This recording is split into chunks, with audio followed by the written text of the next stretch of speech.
Assalamualaikum warahmatullahi wabarakatuh.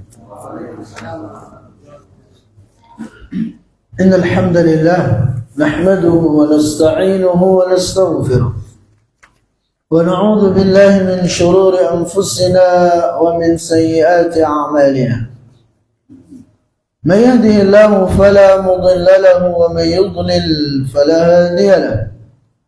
وأشهد أن لا إله إلا الله وحده لا شريك له وأشهد أن نبينا محمدا عبده ورسوله يا أيها الذين آمنوا اتقوا الله حق تقاته ولا تموتن إلا وأنتم مسلمون يا أيها الناس اتقوا ربكم الذي خلقكم من نفس واحدة وخلق منها زوجها وبث منهما رجالا كثيرا ونساء واتقوا الله الذي تساءلون به والأرحام إن الله كان عليكم رقيبا رب اشرح لي صدري ويسر لي أمري واحلل عقدة من لساني يفقه قولي اللهم انفعنا بما علمتنا وعلمنا ما ينفعنا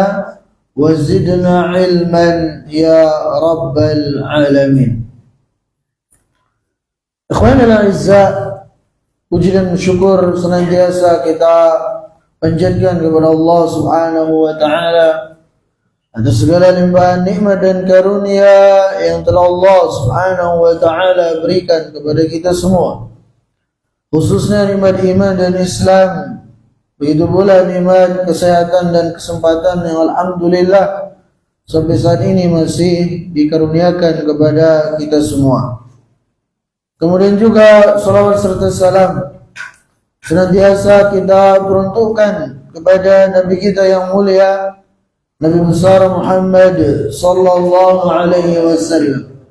Begitu pula kepada keluarga beliau, kepada sahabat-sahabat beliau, kepada orang-orang yang selalu berusaha mengikuti dan menapaki jejak beliau hingga akhir zaman kelak. Para jemaah yang ulun muliakan, pada kesempatan ini kita akan melanjutkan pembahasan kita dari Kitabul Adab. Itu pembahasan kita masih pada bab yang ke-22, dan ini adalah bab yang terakhir dari Kitabul Adab ini. Itu bab adabid du'a. Ya, bab yang berkaitan dengan adab-adab dalam berdoa. Di mana sudah kita sampaikan pada kesempatan yang lalu bahwasanya doa adalah ibadah. Ya, doa adalah ibadah. Maka doa itu adalah penghubung antara seorang hamba dengan Tuhannya. Allah Subhanahu wa taala dalam beberapa ayat Al-Qur'anul Karim itu menyuruh kita untuk berdoa kepadanya.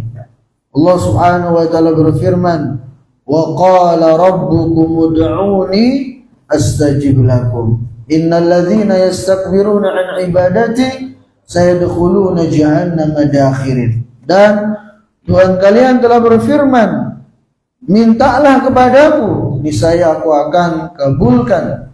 Aku akan ijabah permohonan-permohonan kalian." Dan sesungguhnya orang-orang yang sombong, enggan untuk beribadah, enggan untuk berdoa kepadaku, maka aku akan masukkan mereka ke dalam neraka jahanam dalam keadaan hina dina. Ya, jadi berdoa adalah ibadah. Karena ini adalah perintah Allah Subhanahu wa taala kepada kita. Bahkan orang yang enggan untuk berdoa, orang yang enggan untuk minta kepada Allah Subhanahu wa taala, maka Allah Subhanahu wa taala akan marah dan murka kepada dia. Man lam yas'alillaha yaghdab alaih, jar Nabi sallallahu alaihi wasallam. Barang siapa yang tidak pernah minta kepada Allah, maka Allah Subhanahu wa taala akan marah, akan murka kepadanya. Dan juga para jemaah yang ulun muliakan, sudah kita sampaikan pada kesempatan yang lalu tentang keutamaan dari berdoa, di mana berdoa kepada Allah Subhanahu wa taala adalah salah satu bentuk seorang merealisasikan dan mewujudkan ketauhidannya kepada Allah Azza wa Jalla. Di mana seorang hamba dia dalam meminta, dia minta hanya kepada Allah Subhanahu wa Ta'ala, khususnya pada perkara-perkara yang hanya Allah Subhanahu wa Ta'ala bisa memberikannya. Maka dia tatkala minta rizki, dia minta hanya kepada Allah, bukan kepada makhluk. Ketika dia minta kesembuhan, dia minta hanya kepada Allah Azza wa Jalla, bukan kepada makhluk. Ya, begitu pula yang lainnya. Maka ini bentuk dari mewujudkan ketauhidan kepada Allah Subhanahu wa Ta'ala. Begitu pula dengan berdoa kepada Allah Subhanahu wa Ta'ala, di sanalah seorang akan merasakan manis dan lezatnya iman. Apalagi kalau dia bisa bangun di malam hari bermunajat, bersimpuh ya di hadapan Allah Subhanahu wa Ta'ala, berdoa, berdua-duaan dengan Allah Subhanahu wa Ta'ala. Setelah dia salat malam, dia minta kepada Allah, dia istighfar, minta ampun kepada Allah Subhanahu wa Ta'ala, maka di sana dia akan merasakan lezatnya, manisnya ya untuk beribadah, untuk berdoa kepada Allah Subhanahu wa Ta'ala. Kemudian juga yang sudah kita sampaikan bahwasanya dengan berdoa seorang akan dihindarkan dari dia mara bahaya. Ya, doa-doa yang kita panjatkan kepada Allah Subhanahu wa Ta'ala itu pasti Allah akan ijabah dengan salah satu dari 3 cara. Pertama, dengan cara Allah berikan kepada kita di dunia ini apa yang kita inginkan. Kemudian yang kedua, kalaupun kita tidak dikasih apa yang kita inginkan, Allah Subhanahu wa Ta'ala akan hindarkan dari kita mara bahaya yang setimpal dengan permohonan yang kita minta. Atau kalaupun tidak seperti itu, Allah Subhanahu wa Ta'ala simpankan bagi kita doa itu untuk kemudian kita akan nikmati, kita akan dapatkan nanti di akhirat. Ya, makanya sering-sering minta kepada Allah. Ya, selain itu adalah ibadah, dapat pahala, ini juga mendatangkan kebaikan demi kebaikan kepada kita. Nah, kemudian poin yang ketiga yang disebutkan oleh Syekh di sini, bahwasanya birrul walidain min asbabi ijabati du'a. Jadi berbakti kepada kedua orang tua itu adalah salah satu sebab diijabah, dikabulkan doa-doa kita. Birrul walidain minal asbab al-azimah allati biha yustajabu du'a. Berbakti kepada kedua orang tua merupakan salah satu dari sebab-sebab yang agung yang dengannya akan diijabah dan dikabulkan doa-doa seseorang. Wa huwa min a'zamil a'malis salihah allati yaf'aluha al-muslim. Dan berbakti kepada kedua orang tua ini merupakan amalan soleh yang sangat agung yang dilakukan oleh seorang muslim. Wa qad tadafarat nususul kitab was sunnah ala bayani fadli wa atharihi al-hamidah. Dan sungguh sangat banyak dalil-dalil baik dari Al-Quran ataupun dari hadis-hadis Nabi sallallahu alaihi wasallam yang memerintahkan kita untuk berbakti kepada kedua orang tua. Seperti misalnya firman Allah Subhanahu wa Ta'ala dalam surah Al-Isra ayat 51, wa qadha rabbuka alla ta'budu illa iyyah wa bil walidaini ihsana. Dan kalian telah diwajibkan oleh Tuhan kalian agar kalian tidak menyembah kecuali hanya kepadanya, dan agar kalian berbakti kepada kedua orang tua kalian. Begitu pula dalam surah Luqman, Allah Subhanahu wa Ta'ala berfirman, wa wassaynal insana biwalidayhi ihsana. Dan kami telah wasiatkan kepada manusia agar mereka berbakti kepada kedua orang tua mereka. Begitu pula dalam hadis-hadis Nabi sallallahu alaihi wasallam itu sangat banyak ya dalil-dalil tentang perintah untuk berbakti kepada kedua orang tua. Ya, maka dalam sebuah riwayat, ya, ketika ada seorang sahabat izin kepada Nabi SAW untuk berangkat jihad, sedangkan dia masih ada orang tua yang membutuhkannya, kata Nabi SAW kepada sahabat itu, fa fihi ma fajahid. Ya, kalau engkau jihadmu itu adalah dengan engkau berbakti kepada kedua orang tua. Jadi engkau enggak usah ikut jihad, jar Nabi SAW, jihadmu adalah berbakti kepada kedua orang tua. Ya, jadi sampai-sampai diurungkan berangkat jihad demi supaya sahabat ini bisa mengabdi berbakti kepada kedua orang tuanya. Dalam kesempatan yang lain, ada seorang sahabat datang kepada Nabi SAW izin untuk berangkat jihad. Kata dia, ya Rasulullah SAW, sungguh saya ini telah datang kepada Anda untuk izin berangkat jihad, dan saya tinggalkan orang tua saya di rumah dalam keadaan menangis. Ya, tidak mengizinkan saya berangkat untuk berperang. Apa jar Nabi SAW? Irji ilaihima fa'adhikhuma kama abkaitahuma. Kata Nabi SAW, sana kamu pulang dua orang tuamu. Ya, kembali kepada kedua orang tuamu, jadikan mereka berdua tertawa sebagaimana tadi engkau telah menjadikan mereka menangis. Ya, lihat bagaimana Rasulullah SAW mendidik para sahabat untuk menjadi anak-anak yang berbakti kepada kedua orang tuanya. Ya, begitu pula para salafus saleh ridwanullahu taala alaihim jami'an. Ya, bagaimana kebaktian mereka kepada kedua orang tua mereka, seperti cucunya Nabi SAW, Husain, ya, atau disebutkan Ali Zainal Abidin. Disebutkan beliau itu ya ketika makan, beliau nggak berani makan satu nampan sama ibunya khususnya. Ketika beliau ditanya sebabnya apa, kata beliau, karena saya itu takut ketika saya makan satu nampan dengan ibu saya mengambil dari nampan itu sesuatu yang diinginkan oleh ibu saya, sehingga dengan sebab itu saya takut, gara-gara itu saya durhaka kepada dia. Coba, sampai seperti itu para salafus saleh terdahulu dalam kebaktian mereka kepada kedua orang tua mereka. Ya, bahkan ada juga ya seorang salaf yang bernama Raja ibn Haywah. Beliau itu sedang ini, ya ketika sedang menyampaikan pengajian di depan murid yang jumlahnya ratusan bahkan mungkin ribuan, ibunya datang yang mengatakan, wahai Raja, ya itu ternak kita belum dikasih makan tuh. Ya, belum dikasih makan. Pulang sana kasih makan. Dia berhenti dari pengajiannya. Padahal beliau ulama besar. Tapi demi untuk mentaati ibundanya, beliau berhenti, pulang, kasih ternak ya pakannya, makanannya, baru balik lagi ngajar. Nah, mungkin kalau orang sekarang ya lagi ngobrol sama kawan-kawannya mungkin, atau lagi menyampaikan materi, menyampaikan presentasi, ada telepon dari ibunya, mungkin dia marah-marah. Ya, sebagian orang kan begitu sekarang. Ini seorang syekh, seorang ulama besar, disuruh ngasih ternak makanan. Ya, dia nggak gengsi, dia tinggalkan murid-muridnya, dia tunaikan perintah ibundanya, kemudian dia balik lagi masuk. Seperti itulah para salafus saleh ridwanullahu ta'ala alaihim jami'an dalam kebaktian mereka kepada kedua orang tuanya.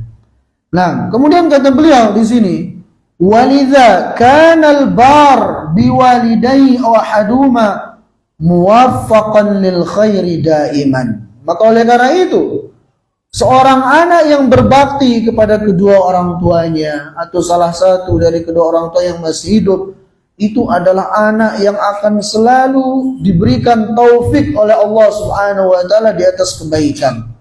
Mahbuban indan nas, dia akan menjadi seorang yang dicintai di kalangan manusia. Lima wada'allahu fi qulubil ibad min mahabbati, karena Allah Subhanahu wa taala akan menjadikan orang-orang senang terhadap anak-anak yang berbakti kepada kedua orang tuanya.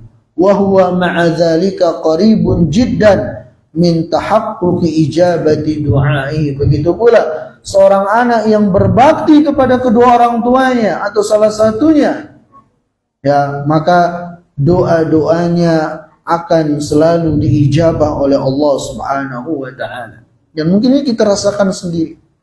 Atau kita saksikan seorang anak yang berbakti itu biasanya ya hidupnya itu Allah Subhanahu wa taala berikan kemudahan demi kemudahan kepada dia. Ya, urusan-urusan dunianya Allah Subhanahu wa taala mudahkan. Ya, karena seorang anak kalau orang tuanya sudah ridho kepada dia, maka itulah yang akan mendatangkan keridhaan Allah Subhanahu wa taala. Sebaliknya, kalau orang tuanya sudah marah, murka kepada dia karena durhakanya kepada kedua orang tuanya, maka Allah Subhanahu wa taala juga akan murka kepada dia. Ya, Rasulullah sallallahu alaihi wasallam bersabda, "Ridallah fi ridal walidain wa sukhtullah fi sukhtil walidain." Jadi keridhaan Allah Subhanahu wa taala ada pada keridhaan orang tua. Begitu pula kemurkaan Allah Subhanahu wa taala ada pada kemurkaan orang tua. Ya, maka untuk meraih surga itu salah satu jalan pintasnya adalah dengan berbakti kepada kedua orang tua. Rasulullah sallallahu alaihi wasallam bersabda, "Al-walidu awsatu abwabil jannah." Sesungguhnya orang tua itu adalah pintu surga yang paling tengah. Nah, tinggal kitanya mau tidak memanfaatkan ya dengan cara berbakti kepada kedua orang tua sehingga kita bisa masuk surga lewat pintu yang paling tengah itu. Makanya sungguh merugi, bahkan Nabi SAW mendoakan kehinaan, kerugian bagi orang-orang yang dikasih kesempatan berjumpa dengan kedua orang tuanya atau salah satunya tapi dia tidak berbakti kepadanya. Pernah Nabi SAW naik mimbar. Ya, mimbarnya Nabi SAW ada 3 tingkat. Setiap tingkat Nabi mengatakan amin, amin, amin. Nah para sahabat terheran-heran. Nah ini nggak ada yang doa, kok Nabi SAW mengucapkan amin. Nah selesai Nabi SAW berkhutbah, Nabi SAW ditanya, kenapa Anda mengucapkan amin tadi wahai Rasulullah sallallahu alaihi wasallam? Maka di antara yang Nabi sallallahu alaihi wasallam sabdakan adalah sesungguhnya tadi malaikat Jibril datang kepadaku berdoa dengan 3 doa dan aku disuruh untuk mengaminkannya. Jadi malaikat Jibril yang berdoa, Nabi kita sallallahu alaihi wasallam yang mengaminkan. Nah, salah satu dari doa malaikat Jibril yang diaminkan oleh Rasulullah sallallahu alaihi wasallam adalah kata malaikat Jibril, semoga kehinaan ya raghima anfumriin, semoga kehinaan ditimpakan kepada seseorang yang diberi kesempatan berjumpa dengan kedua orang tuanya itu salah satunya, lantas dia tidak berbakti kepadanya sehingga dengannya dia meraih surga. Semoga kehinaan ditimpakan kepadanya. Katakan amin wahai Muhammad sallallahu alaihi wasallam. Maka aku pun mengatakan amin, kata Nabi sallallahu alaihi wasallam. Nah jadi ya para jamaah yang ulun muliakan, seorang atau berbakti kepada kedua orang tua itu akan menjadi sebab seorang meraih keridhaan Allah, meraih surganya Allah Subhanahu wa taala, bahkan meraih kehidupan yang mudah di dunia ini. Ya, dan doa-doanya juga akan diijabah oleh Allah Subhanahu wa taala. Disebutkan dalam sebuah riwayat dari Umar ibn al-Khattab radhiyallahu taala anhu, beliau berkata, aku mendengar Rasulullah sallallahu alaihi wasallam bersabda, "Ya'ti 'alaikum Uwais ibn Amir min amdadi ahli al-Yaman min Murad thumma min Qarn, kana bi baras fa bara'a minhu illa mawdi'a dirhamin lahu wa lahu walidah wa huwa biha barrun lau aqsama 'ala Allah la abarrah." Nah kata Nabi sallallahu alaihi wasallam, nanti akan datang kepada kalian seorang yang bernama Uwais. Ya, kita kenal Uwais al-Qarni. Jadi Uwais al-Qarni ini ya seorang yang hidup di zaman Nabi sallallahu alaihi wasallam tapi tidak pernah berjumpa dengan Nabi sallallahu alaihi wasallam. Nabi SAW mengabarkan kepada Umar dan kepada sahabat yang lainnya, Kata Nabi SAW, akan datang kepada kalian seorang yang bernama Uwais. Dia berasal dari Yaman, kemudian dari Murad dan dari Qarn. Makanya namanya Uwais al-Qarni. Dia ciri-ciri dari Uwais itu adalah dia dahulu adalah seorang yang memiliki penyakit baros, penyakit kulit. Ya, lantas kemudian dia sembuh kecuali salah satu bagian dari tubuhnya sebesar uang dirham, itu yang belum sembuh. Dia memiliki seorang ibu dan dia adalah anak yang berbakti kepada ibunya. Di mana kata Nabi SAW, kalau Uwais ini bersumpah atas nama Allah minta sesuatu, pasti akan dikabulkan oleh Allah. Fa in istata'ta an yastaghfira laka faf'al. Kemudian biar Nabi SAW, nanti kalau kalian ketemu dengan Uwais itu, Uwais al-Qarni, kalau kalian bisa minta kepada dia agar dia minta ampun kepada kalian, maka lakukanlah. Maka setelah mendengar ini, Umar bin Khattab radhiyallahu taala anhu selalu menunggu-nunggu kedatangan dari Uwais ini. Beliau baru berjumpa ketika beliau menjadi khalifah. Nabi SAW sudah wafat, Abu Bakar sudah wafat. Ya, kemudian Umar bin Khattab menjadi pemimpin khalifah kaum muslimin. Beliau selalu menanyakan, kalau ada rombongan datang dari Yaman, selalu beliau tanyakan, ada enggak namanya Uwais dari kalian? Ya, terus menerus Umar nanya sampai berjumpa dengan Uwais al-Qarni. Maka Umar pun minta kepada Uwais agar Uwais itu mendoakan Umar supaya diampuni oleh Allah Subhanahu wa taala. Padahal Umar, siapa Umar? Ya, seorang sahabat termulia setelah Abu Bakar yang sudah dijamin masuk surga. Tapi lihat, beliau minta doa kepada Uwais al-Qarni karena Nabi SAW mengatakan doanya Uwais itu mustajab. Kenapa? Karena dia adalah seorang anak yang berbakti kepada kedua orang tuanya. Nah ini dalil yang menunjukkan kepada kita bahwasanya anak yang berbakti kepada kedua orang tuanya, maka insya Allah permohonannya kepada Allah Subhanahu wa taala itu akan diijabah. Kemudian juga dalil yang lain yang menunjukkan doanya anak yang berbakti kepada kedua orang tua adalah mustajab adalah hadis dari Ibnu Umar radhiyallahu taala anhu, itu tentang kisah 3 orang yang sedang dalam perjalanan. Ya, 3 orang sedang safar dalam perjalanan, kemudian mereka singgah di sebuah gua istirahat. Ketika berada di dalam gua, tiba-tiba ada batu besar menggelinding menutup pintu gua. Ya, nggak mungkin mereka dorong batu itu, nggak mungkin. Maka salah seorang dari mereka pun mengatakan, sungguh kita ini tidak akan diselamatkan oleh Allah Azza wa Jalla kecuali kalau kita minta kepada Allah Subhanahu wa taala dengan masing-masing kita menyebutkan ibadah atau kebaikan yang paling kita banggakan di hadapan Allah. Nah, maka salah satu dari yang 3 ini berdoa mengatakan apa? Kata dia, Allahumma innahu kana li walidani syaikhani kabirani. Kata dia, ya Allah, dahulu aku memiliki 2 orang tua yang sudah lanjut usia.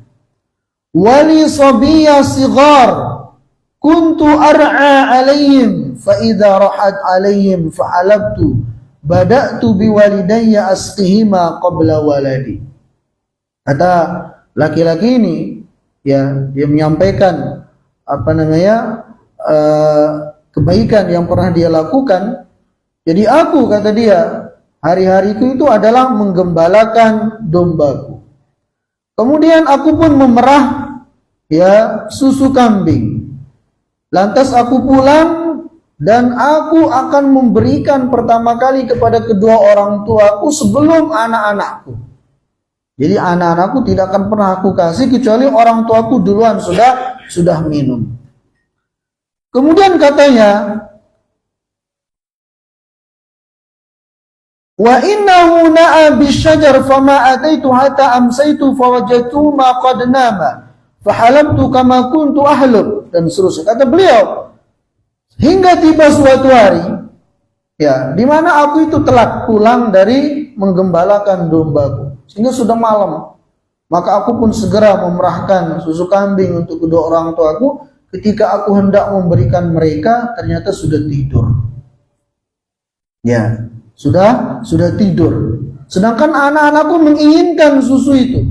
Maka apa yang dilakukan oleh laki-laki ini? Kata dia, aku pun berdiri di samping kedua orang tuaku yang sedang tidur, menunggu kapan mereka bangun untuk aku berikan kepada mereka susu tersebut.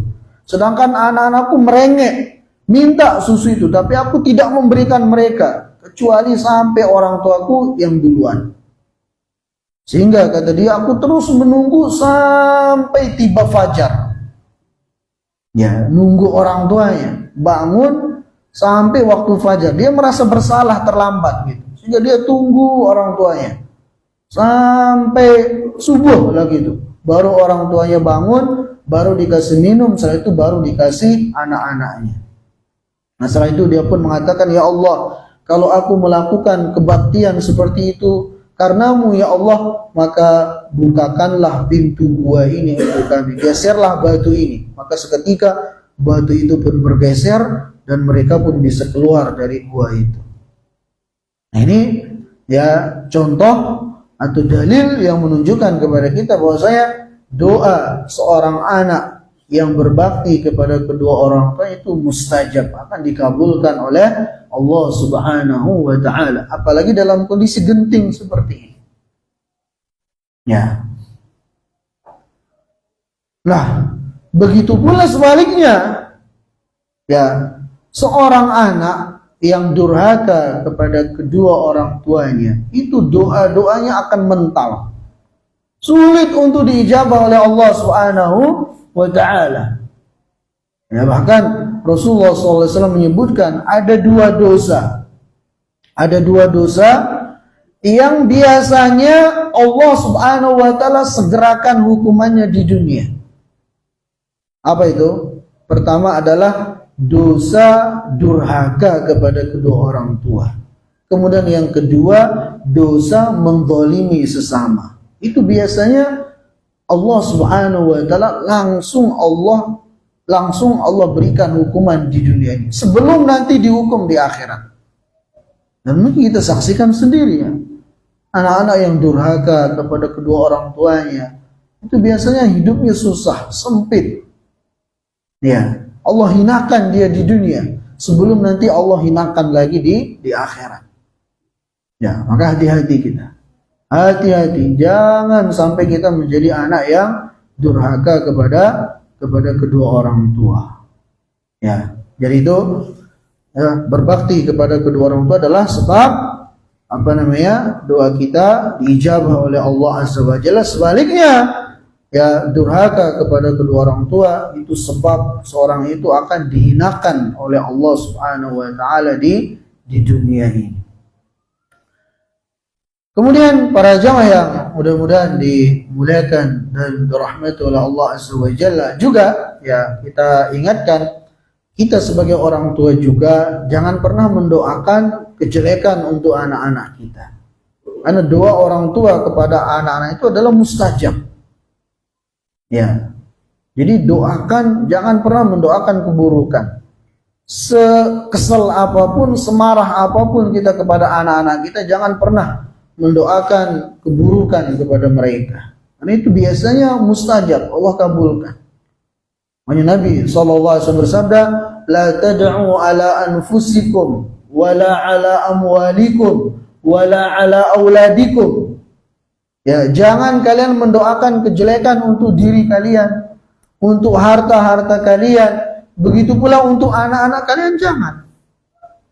Ya, kesal apapun jangan pernah keluar dari kita doa-doa keburukan. Karena kalau terjadi apa yang kita panjatkan kepada Allah Subhanahu wa taala dari doa keburukan, yang susah kita sendiri nantinya. Ya kan? Ya, ada seorang misalnya lagi kesal sama anaknya, didoakan apa misalnya? Ya, ditabrak motor. Sekalinya bujuran ketabrak. Ya. Yang nyesel siapa? Orang tuanya juga yang nyesel. Ya, Nah, ada kisah seorang anak di Arab Saudi, ya, dia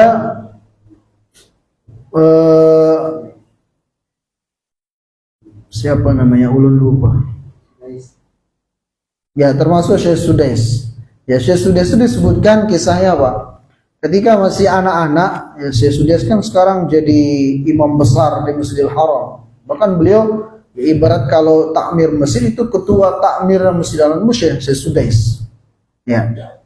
Dan disebutkan kisahnya Syekh Sudais ini ketika masih kecil, ketika ibundanya sedang menghidangkan makanan, menyiapkan makanan untuk dihidangkan, dibawa pasir oleh dia, dilempar ke makanan yang sedang dipersiapkan untuk dihidangkan.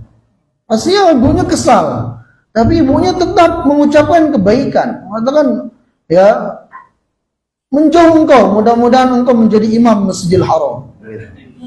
Jadi memang orang Arab, walaupun gak semua ya, jadi mereka itu kalaupun marah biasanya mengucapkan Allah yahdik gitu biasa. Artinya apa? Semoga Allah memberimu hidayah. Ya, tapi orang Arab yang benar ya. Karena Arab juga macam-macam. Ya. Dan Abu Jahal juga dari Arab. Nah, biasanya mereka semarah-marahnya mereka, orang Arab yang benar itu mereka bilang Allah yahdik, tapi nadanya marah, tapi ucapannya benar. Semoga Allah memberimu hidayah gitu. Ya. Nah itu yang ketiga ya. Jadi berbakti kepada kedua orang tua itu sebab doa-doa akan diijabah oleh Allah Subhanahu wa taala. Nah, kemudian selanjutnya para jamaah yang ulun muliakan, poin yang keempat adalah istihbabu taqdimil a'mali shalihah baina yaday du'a. Nah, itu ketika kita berdoa ya, atau sebelum berdoa kita dianjurkan mengawalinya dengan melakukan ketaatan-ketaatan amal soleh terlebih dahulu. Kas-salati waz-zakati was-sadaqah was-silah wa nahwiha minal qurbi allati tajlibu mahabbatallah lil 'abdi wa tuqarribuhu minhu. Seperti seorang misalnya sebelum dia berdoa dia kerjakan sholat dulu. Ya. Jadi dia lakukan amal soleh dulu baru berdoa.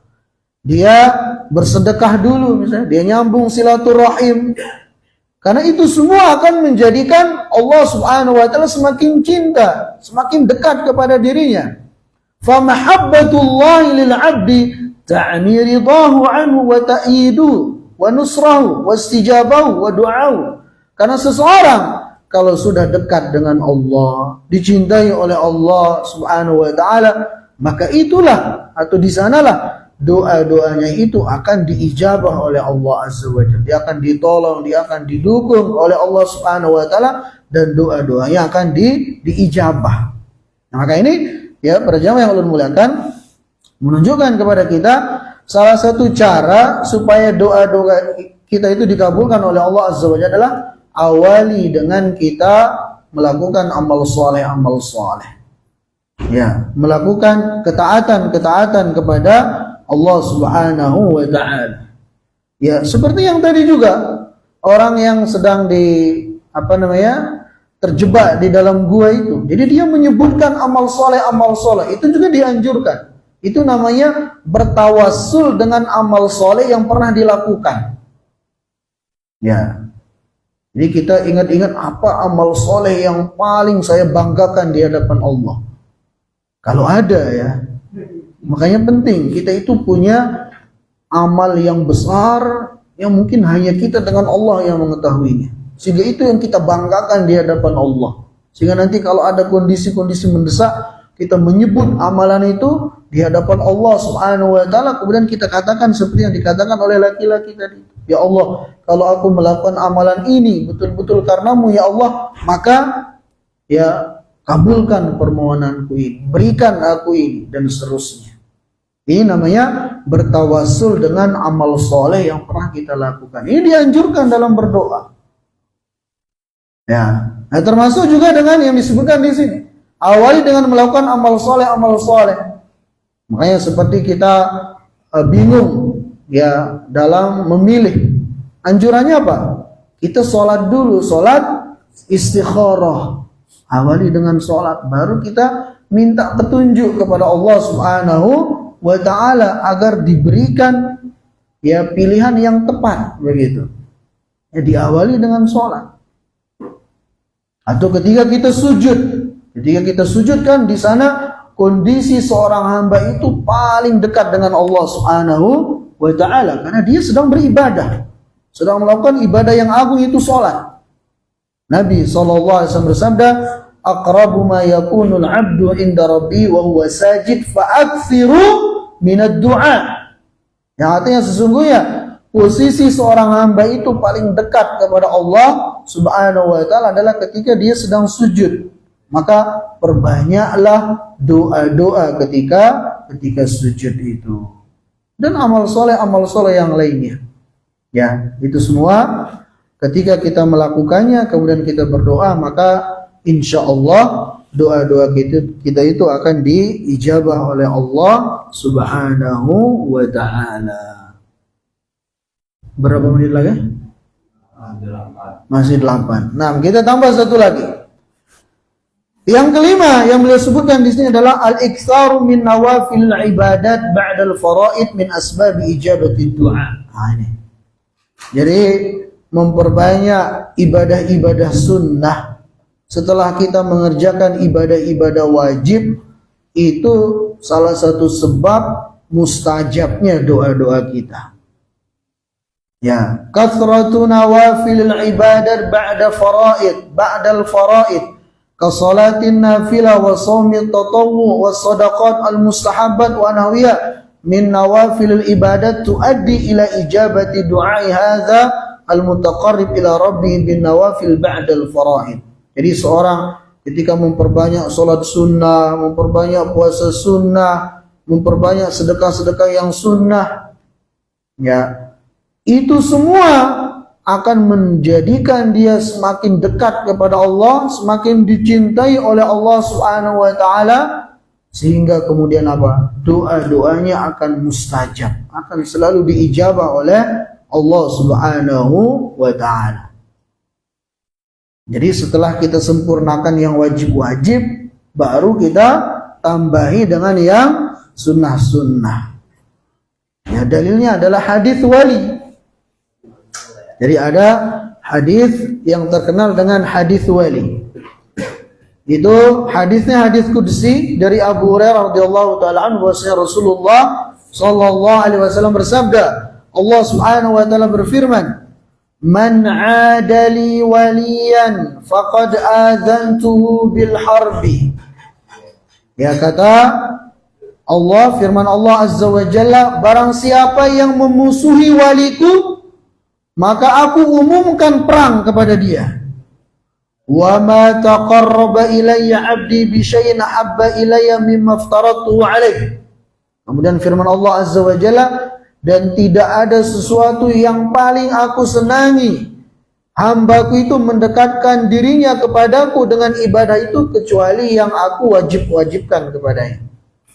Kecuali dari ibadah-ibadah yang aku wajibkan kepadanya.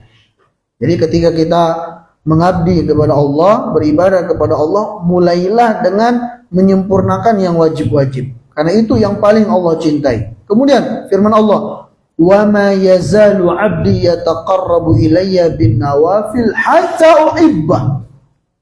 Kemudian setelah hambaku itu menyempurnakan yang wajib-wajib, lantas dia tambahi dengan yang sunnah-sunnah.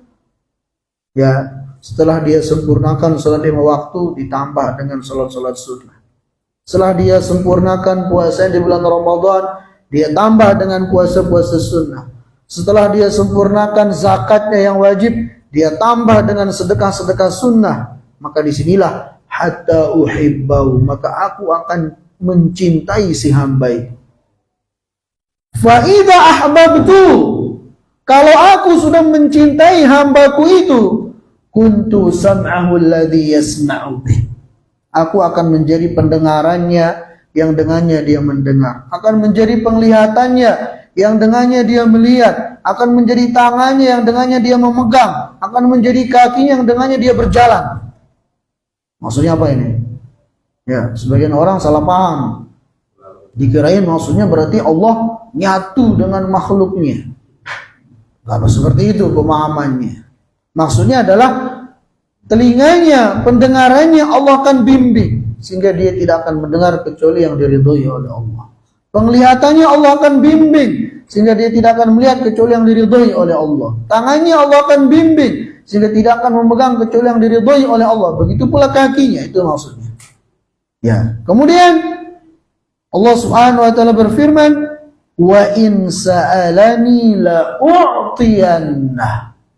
Kalau kemudian hambaku itu, ya, yang sudah aku cintai tadi itu minta kepadaku, maka aku akan berikan kepada dia apa yang dia inginkan. Wala in ista'adzani la u'idhannah. Dan kalau dia minta perlindungan kepadaku, aku akan lindungi dia. Kapan ini terjadi? Kalau si hamba itu apa? Pertama dia sempurnakan yang wajib-wajib, kemudian ditambah dengan yang sunnah-sunnah. Maka dia akan dibimbing oleh Allah Azza wa Jalla dan doa-doanya akan mustajab ketika dipanjatkan kepada Allah Subhanahu wa Ta'ala. Nah, mungkin ini yang Allah bisa sampaikan pada kesempatan ini, yang mudah-mudahan sedikit ada manfaatnya. Kita tutup. Subhanakallahumma wa bihamdika asyhadu an la ilaha illa anta astaghfiruka wa atubu ilaik. Assalamualaikum warahmatullahi wabarakatuh.